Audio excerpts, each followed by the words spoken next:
So I thought the following video was very interesting. This was actually being released by a CERN employee in the United Kingdom. She comes out to specifically state that between the days of January 21st through the 25th, there's going to be a major celestial event, and that CERN is going to be offline. The machines that deal with particle matters and portal stuff is going to be offline. She wants it to be widely known that CERN is not going to be involved in any of the sightings that we are going to witness between the 21st and the 25th with this celestial event. To me, that's weird and it's a red flag. What is going to be happening? Take a look at what she has to say and tell me what you think. This video is for the folks in the US, as you might not get to see this in a few days' time. My name is Clara and I am a particle physicist working at CERN. And between the 21st and the 25th of January, there is going to be a beautiful display of the planets all lining up in the night sky. And I just really want to pass the message on that CERN, with the Large Hadron Collider that was used to discover the Higgs boson, we are off right now. We are not running. So anybody who might have gotten slightly over enthusiastic when the solar eclipse happened in North America, the Large Hadron Collider is not running. We are off. Anything that you think happens is nothing to do with us. Okay, thanks. Am I the only person who's not really buying the story? Let me show you why. So let's start with the fact that it was ship 33 that had the issue, apparently. Out of all ships, ship 33. In every single angle of the video we see it going with the horizon and not going up and down vertically. All the vertical tapes were people holding their camera the opposite way, like you can see right here. But what if I told you we've been seeing this exact type situation every month for a few months now? Like, for instance, this was the one that happened about 1 month ago, and they deemed it not a meteor shower, and it happened when all the crazy stuff was happening in the northeast United States, if you get what I'm talking about. Further, do you remember this type of stuff always popping up in the sky? Well, after Starlink came out, they claimed that every single one of these was just Starlink, even though it started happening way before Starlink. All over the place. Then we had people coming out saying, oh, there's whole fleets of interdimensional creatures on the way to Earth. So I mean, is this really ship 33 going straight with horizon? Oh, it's so fast and gravity will stay up. I doubt it. Plus, keeping the same color the entire time without dimming out. And by the way, did you know that spiritual things make humans act funny? At the same exact time, a few cars drove off the bridge. A few cars off the bridge in Washington, D.C. Again, same time. Not to mention having a full moon 4 days in a row. Look at this from the launch. Do you think that this would make it into space? It's layered up with aluminum foil. Following videos from a man named Sean, his sister recorded this in Pennsylvania, and what it appears to be is a massive SUV-sized UFO or drone in the sky, but it's the sound that it's emitting. It almost makes you wonder, is this the cause of some of the sounds that we hear out in the sky? Some sound like trumpets, some sound like sonic booms and vibrations. Take a look at this and tell me what you think.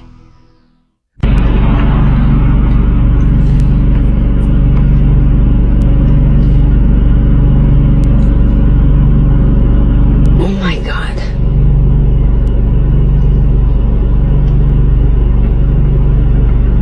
Oh my God, I can't believe this.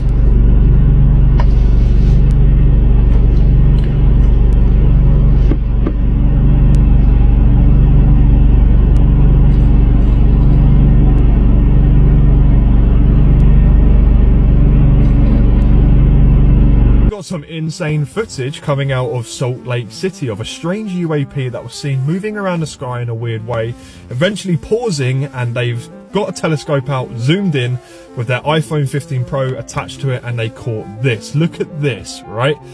Unbelievable. It almost resembles the strange phenomena that we saw a little while ago, but there's a giant discussion behind what this could possibly be. I'll put a link in the description below, right? Look at that.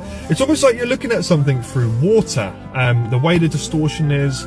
Apparently this thing kind of hovered around for a little while and then disappeared.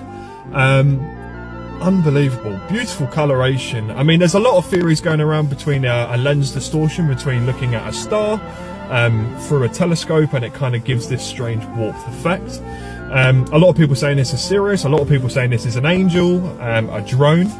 But the description alone from OP that described this object moving prior and then kind of holding face, like we've seen with multiple UAP sightings, and then it eventually started moving again very slowly and then vanished. Kind of throws a few question marks up in my head. I don't know. You guys check the link out below, have a little read and a discussion, and kind of let me know your thoughts. But I thought this was incredible either way and a very beautiful sighting.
Right before the TikTok ban, a witness in Coral Springs, Florida, captured what I have deemed the octopus UFO in their sky. Now keep in mind, he was right off the highway and literally pulled over to begin recording.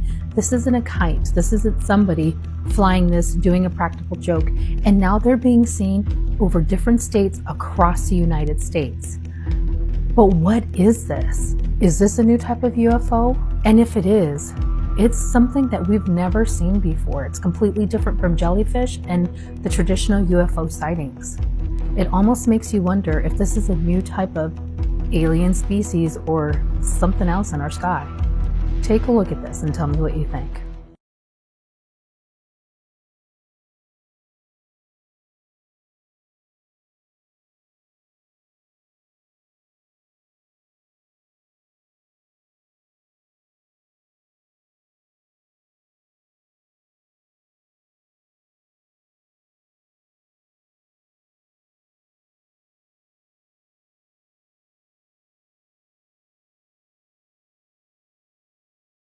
Year of the Snake on January 29th, 2025. This next disturbing video comes from Moon Henry on TikTok. So let me get this straight. The government is summoning UAPs? We'll come right back to this. The news just dropped the first official piece of UFO evidence that you can clearly see, they say.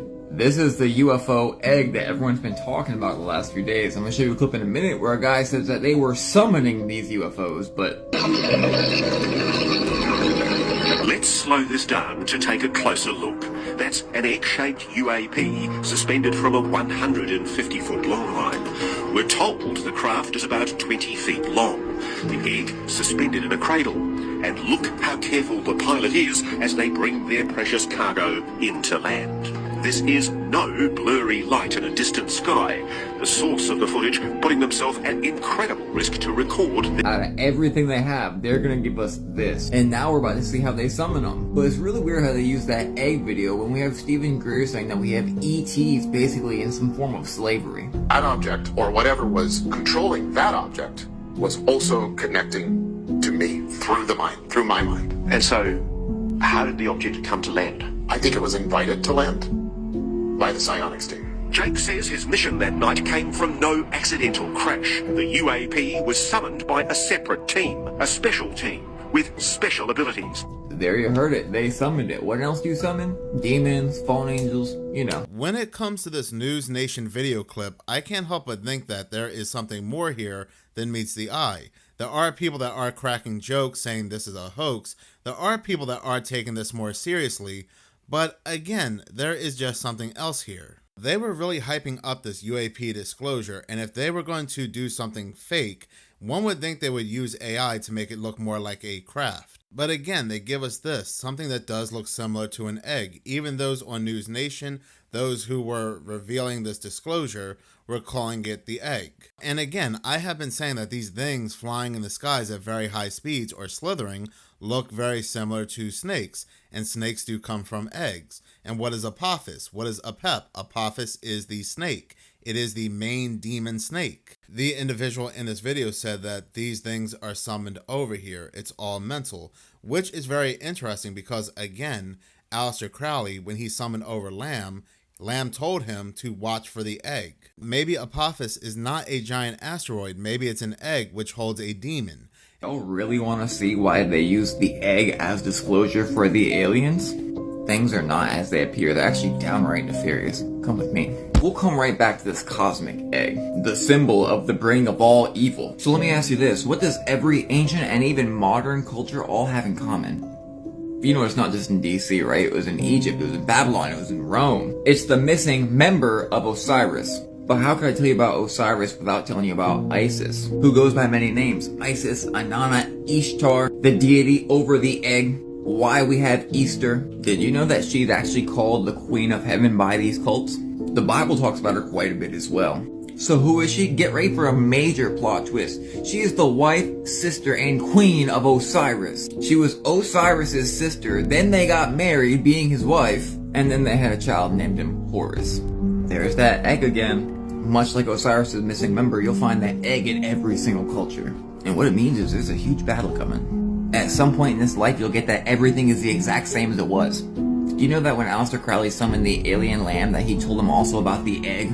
The spiritual visitor told him it's all in the egg. This egg is always depicted with the snake wrapping around it. The cosmic egg or the Orphic egg, like these supposed cosmic visitors. Stay with me. The ancient symbol of the Orphic mystery was the serpent-entwined egg, which signified the cosmos encircled by a fiery creative spirit. I wonder who that is. Horus is in the egg, Apollyon, Abaddon, Apollo, the Lightbringer, Satan, Lucifer. But not just him. The egg also represents the soul of the philosopher, the serpent, the mysteries. At the time of the ignition, it shall be broken and a man emerges from the embryonic state of physical existence, wherein he'd remain through the fetal period. This egg is destined in all cultures, in all mythology, and it represents all of evil breaking out of this egg. And when I say all of evil, I don't just mean spiritual, I mean physically. Something that those who hold the gates open would call a galactic battle. I'm talking about the last battle of Satan for the last time, with demons and fallen angels everywhere. Because it's now time for this egg to be opened. And that's why every indication we have leads to the same exact dates. 2027 is more than just a year. It's the year that fits every literal thing. We have the Doom App, talking about 2025 and further. We have 1776 plus 250 years, perhaps maybe a little season.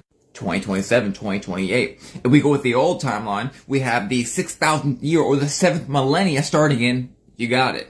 Every single gauge of time that we have all points to the same exact time, which is why all of this is being introduced, why so many people are speaking on such grand levels, and why they say there's fleets heading to us. You, my friends, if you make it the next few years, get to see the grand climax of life ever. Pretty cool, right? The asteroid Apophis is biblical wormwood. And if NASA's original date is correct, Friday the 13th, April 2029, when it's going to have its near miss. Oops, it didn't miss. Now what do we do?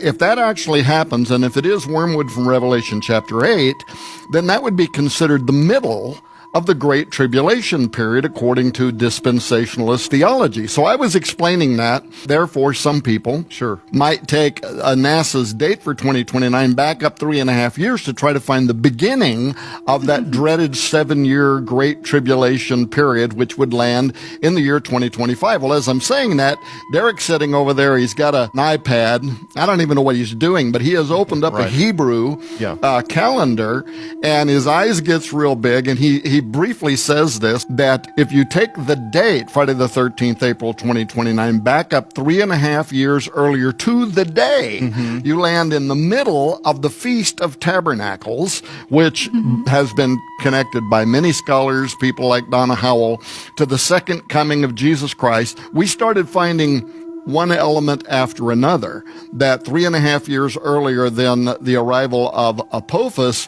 there's the Feast of Tabernacles. We also note the Feast of Trumpets. We also note the Feast of Pentecost, all of which are connected 3.5 years before the arrival of Apophis, by Bible prophecy scholars, as connected to the second coming of Jesus Christ. $50 billion is how much money we spent building a pyramid and a city on the other side of the planet. It's called Astana, Kazakhstan. And the pyramid that we built is in the middle of it, right in the heart of the city. It houses 200 delegates, and ironically, there are 200 fallen angels. But if you click inside that building, you can go to the boardroom, which has a round table where all 200 delegates get to meet. And if you disagree with them, there's a hole right there in the middle of the table, and you can see all the way down to the floor of reconciliation. And I guess that's the hole of peace. And that's next on the trumpet. The United States were some of the first people to even invest their money there. This is just one of many buildings they built. Circular 200-seat chamber for world religion meetings. Chapter 3 of the Book of Enoch, Fallen Angels, tells you all about the 200 angels that descended onto Mount Hermon. Mount Hermon is where that happened. And if you go to the Book of Enoch, you can see that those 20 names that it mentioned right underneath that verse, they were leaders of tens. So there were 200 people that descended right here on top of Mount Hermon. And the United Nations decided this is right where we need to build a base, on the 33rd degree parallel.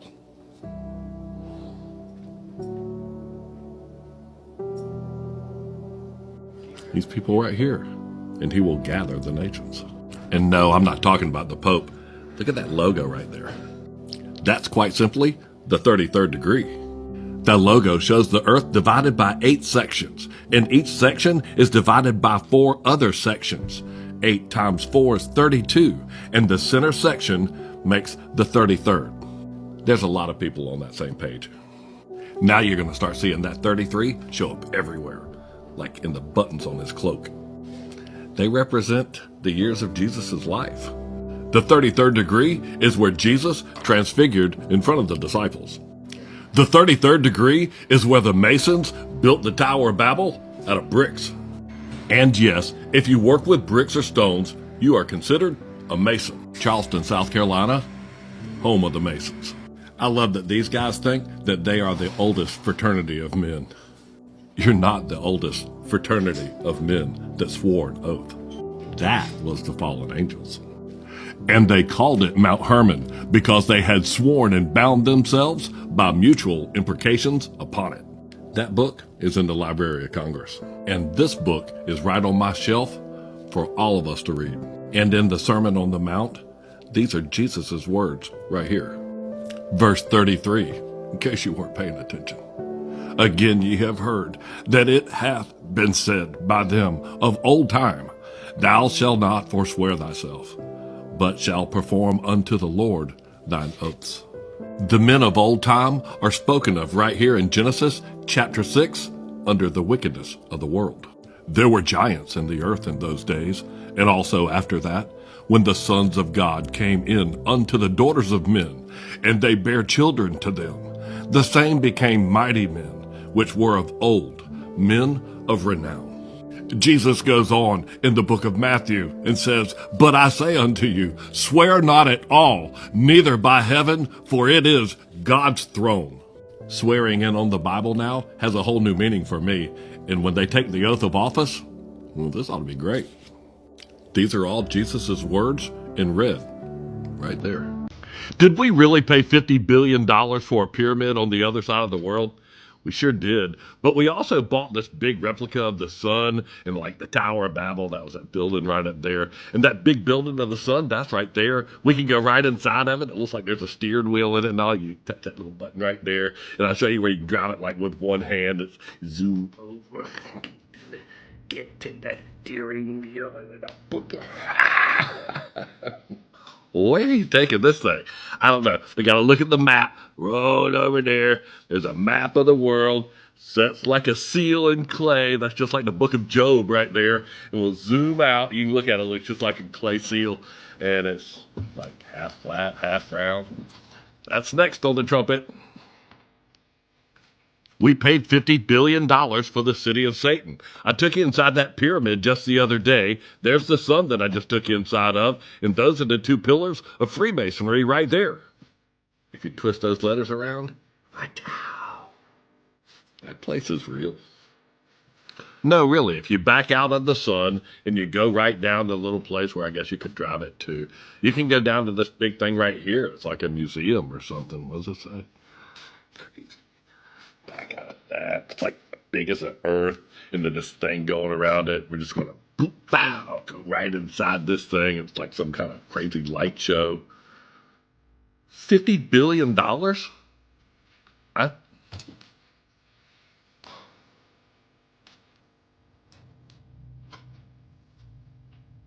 Yes, it has the Tower of Babel. Fly this thing around. It is turned as clay to the seal, and it stands as a garment. Job chapter 38:14. I think that's Florida. There's that verse in the book of Job right there.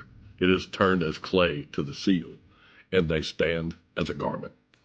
We may have paid $50 billion for a giant sun, but nobody knows what shape the earth is. God challenged Job to answer that question right here. Who is this that darkeneth counsel by words without knowledge? Gird up thy loins like a man, for I will demand of thee, and answer thou me. Where wast thou when I laid the foundations of the earth? Declare if thou hast understanding. Who hath laid measures thereof, if thou knowest, or who hath stretched a line upon it? Whereupon are the foundations thereof fastened? Or who laid the cornerstone thereof? And a man would answer that question by pointing at those things right there, when we don't even know how to build a blade of grass or what that stuff is in the middle of an acorn. But there are 3 crosses right there in the background. They really did spend $50 billion there. Jeremiah 33:3 says, Call unto me, and I will answer thee, and show thee great and mighty things